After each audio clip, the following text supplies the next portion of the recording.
जय हिंद। मैं cadet Shivani of 2HP battalion NCC Mandi Kargil Vijay Diwas के ऊपर अपनी कविता पेश करने जा रही हूँ। अधिकार जताने की साजिश को कुछ ऐसे नाकाम किया, अधिकार जताने की साजिश को कुछ ऐसे नाकाम किया, घर में आए दुश्मनों का वीरों ने काम तमाम किया। होगा अपना कश्मीर जिसने ये ख्वाब सजाया था, होगा अपना कश्मीर जिसने ये ख्वाब सजाया था।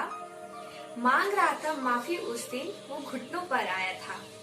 शायद उसने सोचा होगा हिंदुस्तानी डर जाएंगे, शायद उसने सोचा होगा हिंदुस्तानी डर जाएंगे। लड़ने की खातिर न कभी वो अपने कदम बढ़ाएंगे। मगर हमारे योद्धाओं ने उन्हें ऐसी धूल चटाई, मगर हमारे योद्धाओं ने उन्हें ऐसी धूल चटाई, कुछ ही दिनों